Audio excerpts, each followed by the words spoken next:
Hello everyone. Before starting my video, I would appreciate it if you like the video and subscribe to my channel to support me. Enjoy listening.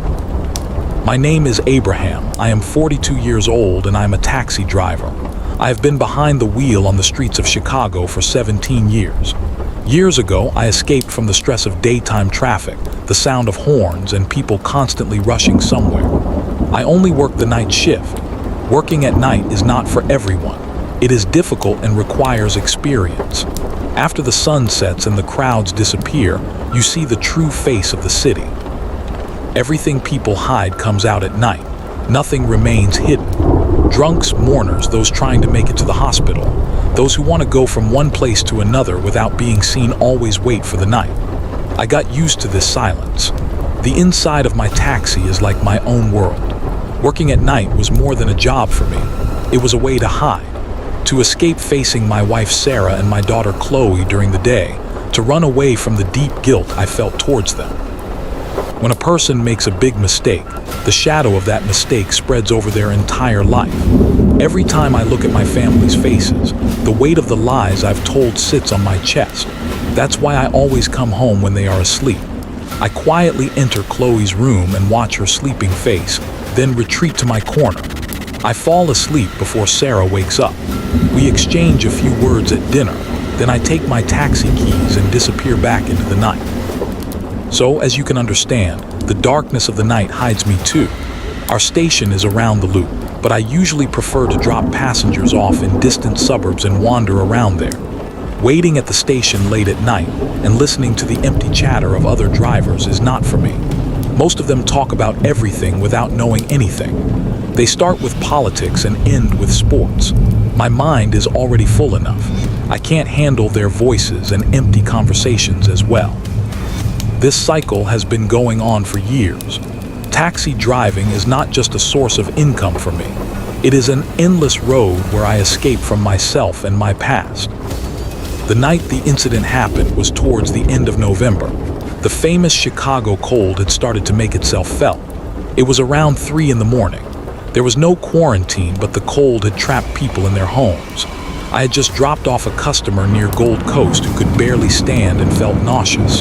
He was a young guy. His friends had practically thrown him into the back seat and paid in advance. I was terrified he might throw up.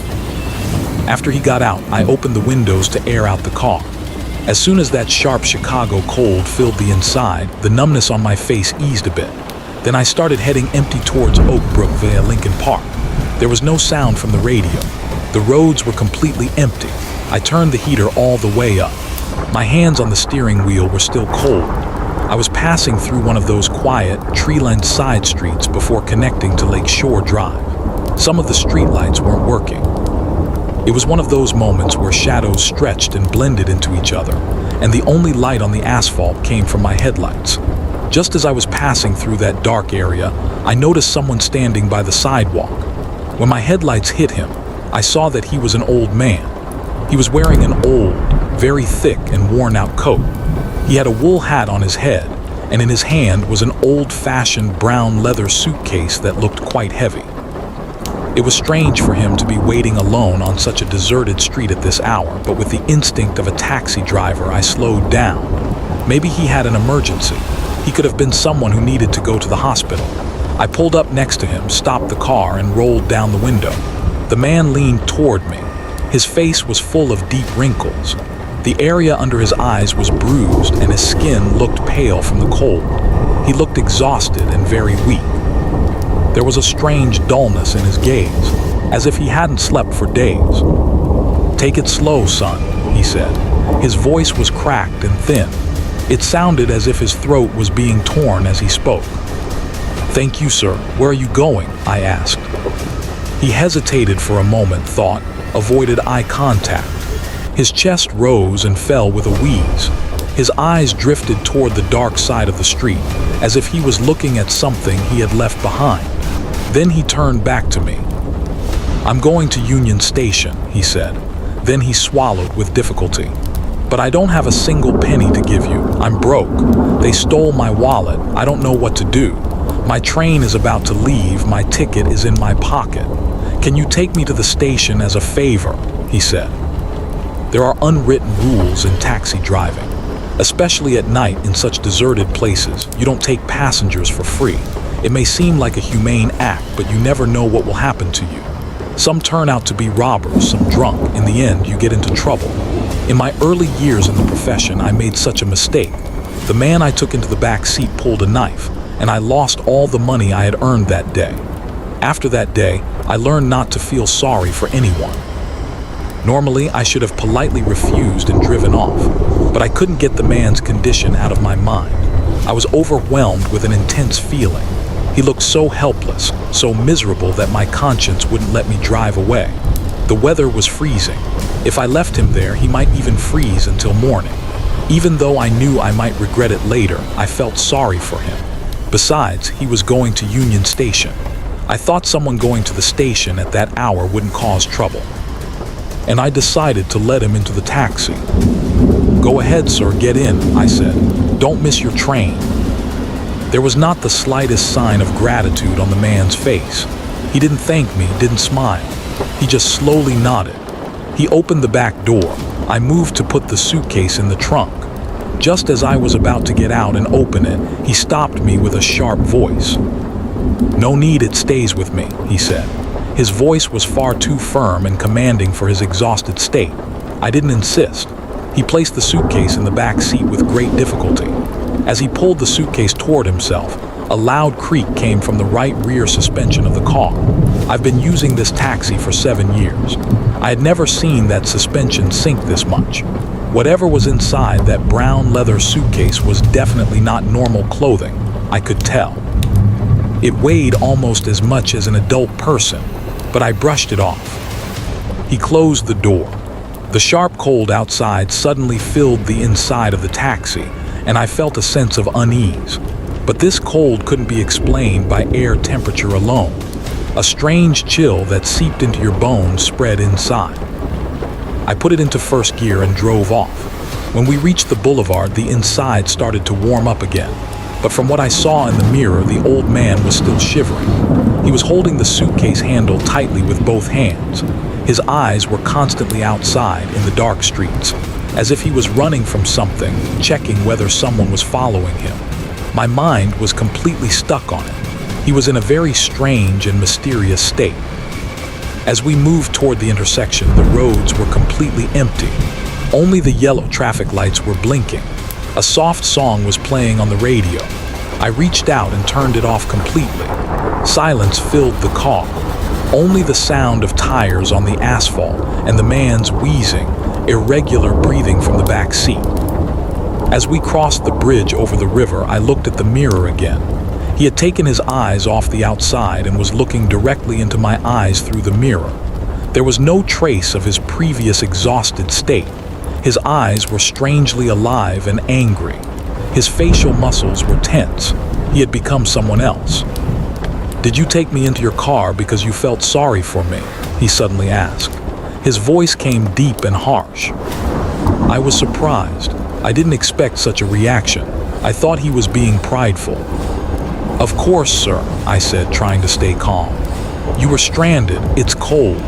Humanity isn't dead. We said let's give you a ride. It's not important." The man leaned forward slightly. His face remained in the shadow, but I could clearly see that disturbing expression in his eyes through the mirror. "Humanity," he said, crushing the word. "Do you think you're a good person? Do you think that because you did a good deed tonight, the sins at home will be erased?" My eyebrows frowned. My hands tightened involuntarily on the steering wheel. "What sin, sir? What are you talking about? I don't understand." "You will understand, Abraham. You will understand," he said. I could barely hold the car. He had said my name. It wasn't written anywhere. I was starting to feel uneasy. "How do you know my name?" I asked. "Knowing names is not difficult," he said. "I don't just know your name, I know who you are. I know you drive in the darkness of the night to escape your conscience. I know you can't look Chloe in the face during the day. I know how rotten you feel inside when you say good morning to your wife." It felt like boiling water had been poured over my head.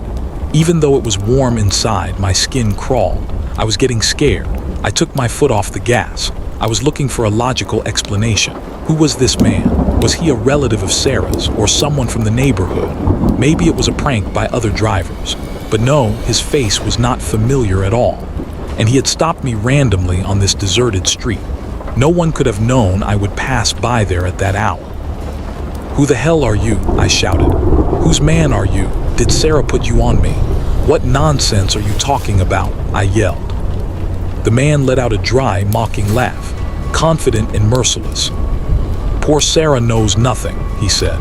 "She still thinks you are an honest man working day and night for your family. Only you know the filth behind that mask. And me," he said. I got even angrier. We had connected to the Kennedy Expressway. The road had widened, but it was still deserted. There were lights only from a few open gas stations. I turned on the right signal and started to pull over. I was not going to keep this man in my car any longer. Just as I was about to brake, the man lunged forward from the back. "Don't stop, drive," he shouted. "We said we're going to Union Station. You promised. Don't go back on your word, Abraham. Otherwise, I will open this suitcase. Believe me, what comes out of it will be much heavier than the gold you stole." The moment he said gold, I froze. My breath was cut off. I steered the car back onto the road. I pressed the gas pedal with trembling. It was impossible for him to know this. No one could know. It was 4 years ago. The night I stole those gold pieces, 6 bracelets and a necklace from the hidden compartment in my mother-in-law's wardrobe, selling them to pay off my debt, my father-in-law having a heart attack and dying, me standing at the front at the funeral shedding fake tears. The man told everything one by one, as if he was reading my mind and everything inside it. He even knew how I had scammed the blind man, slapping everything onto my face like a blow. I could see the suitcase moving on its own. I could feel that freezing cold coming from inside it. And finally, I understood the truth. What was inside the suitcase was not an object. They were the sins that weighed heavily on my conscience, a packaged form of my own darkness. When I denied it, it became heavier. When I accepted it, it moved. It was unbelievable, but I was living it myself. I was like a powerless figure. When we arrived at the place the old man wanted, I stopped and could only say, "We're here." I was too afraid to look back, but when I heard no sound, I forced myself to look. The old man was gone, as if he had evaporated into thin air. But the suitcase was there. That suitcase was filled with my conscience, my sins, and my regrets. Everything felt like a nightmare, but that night, I lived it myself. That night, I put the suitcase in the trunk, and it has been there ever since. For 3 years. Every time I lie, it gets heavier. The back of the car sinks a little more. That cold penetrates deeper into me. I can't deceive anyone anymore. I can't lie. Not because I'm good, but because I'm afraid. And every night while driving, I look at the people waiting on dark streets. Because I know, one day I will become like that old man. And I will leave that suitcase to someone else. That was the story, my friends. Do not stray from goodness. Take care of yourselves.